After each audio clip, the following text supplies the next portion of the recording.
Урматтуу Бактияр Жеңишбекович, мен өткөндө билесиз, жыйындар чоң залдан иске соо бергенмин.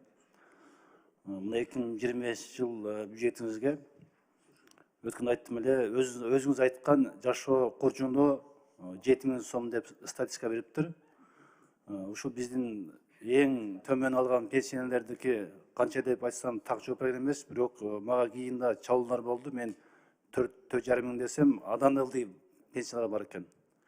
Алар эми белгисиз себептерден ошол толук сумма чыкпай калыптыр. Бирөө документ жок, же иштебей, 2,5 мыңга чейин алганда бар экен да. Бирок алар баары бир биздин граждандар да. Ушу Кыргызстанда туулуп, ушу пенсияга чыкканга чейин мүмкүн эч иштеген жок. Мүмкүн үйүндө туруп бала төрөп, балдарды багып пенсияга чыгып кетти. Ошон үчүн сизден суранганмын. Ушу 2025-те азыр 10 күндө албетте чечим чыгара албайбыз. Сиз азыр бизге мына улуу микрофондон да айтышыңыз керек. Ушуларга өзүнчө баарын эсебен чыгарып, канча киши бизде ошол жашоо курчунунан төмөн пенсия алышат. Аны ошолорду жашоо курчунунан теңеп берсеңиз. Бул биринчиден өкмөттүн милдети.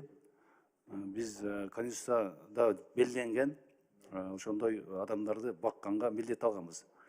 Экинчиден бул сиздин да түздөн-түз сизге сиздин инициативаңыз болуш керек, сизде соцфонд камсылыш керек.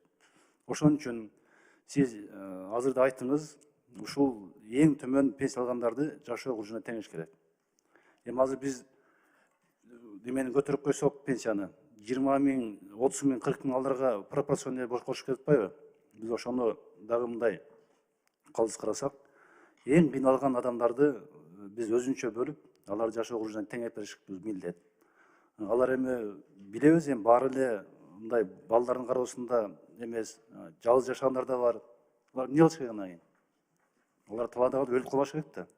Ошон үчүн биз милдет алгандан кийин ар бир гражданинге биз камкорлук көрүш керек.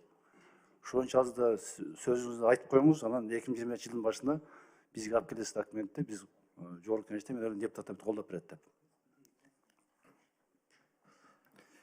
Эмил Токтокулович, эң ылдыйкы пенсия 6900 сомго жеткиздик. Өткөндө ылдыйкы алган пенсиялардын себептерин айткам сизге. Бул жанагы түрмөдө отурган жарандарыбыз бар. Аларга мамлекет тарабынан төлөнчү базалык бөлүгү төлөнбөйт. Алар түрмөдөн чыккандан кийин толук өлчөмдө төлөнөт. Жана псих диспансерлерде жаткан жарандарыбыз бар. Аларга мамлекет тарабынан базалык бөлүктөр төлөнбөйт. Алар чыккандан кийин төлөнүп берилет. Үчүнчү группадагы пенсионерлерибиз бар. Алар 58-63-кө чыкканда толук төлөнүп берет аларга пенсиялары. Так 6900 сомго пенсияны жеткиздик. Бизге мурда кошумча 1 миллиард эле сом керектелген болсо жылына, азыр бизге кошумча жылына 20 миллиард керектелип атат. Мына мисалга ала турган болсок, мына көтөрүүгө акыркы кварталга, 4-чү кварталга бизге кошумча 4 миллиард керектелип атат. Кийинки жылга бул 4 миллиард 4 кварталга көбөйтө турган болсок, кошумча 16 миллиард. Ошондо 20 миллиард сом кошумча керектелип атат бизге акча.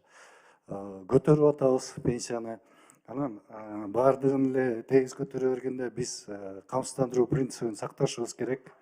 Соцфондко ким көп төлөсө, көбүрөөк төлөсө, стажы болсо, алардын пенсиясы көбүрөөк көтөрүлүш керек. Анткени мына бүгүнкү күндө сиздер иштеп атасыздар, сиздин айлыгыңыздан кармалып атат. Сиз бүгүнкү күндөгү пенсионерлердин пенсиясын төлөөгө кошумчаңызды кошуп атасыз. Бирок убагы келгенде сизди пенсияга чыкканыңызда пенсияңызды толук өлчөмдө төлөп турушубуз керек. Анткени сиз соцфондко төлөп атасыз. Эгерде жаран соцфондко төлөбөсө, биз социалдык коргоо министрлиги эмеспиз да. Ошондуктан биз бул жагын да карап атабыз. Сиз анда мындай алыңызчы. Ошо 6 миңден төмөн алган пенсионерлердин Кыргызстан боюнча мага бериңиз списогун. Ошондо карап көрөлү.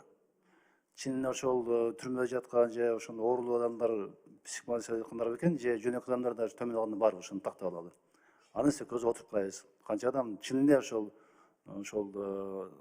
жана 6 миңге жетпеген пенсия менен жашап аткан, аны көрөлү анда. Фактически бүт чыгарып бериңиз. Кыргызстан боюнча. Жарайт. Суроом жок болду, рахмат.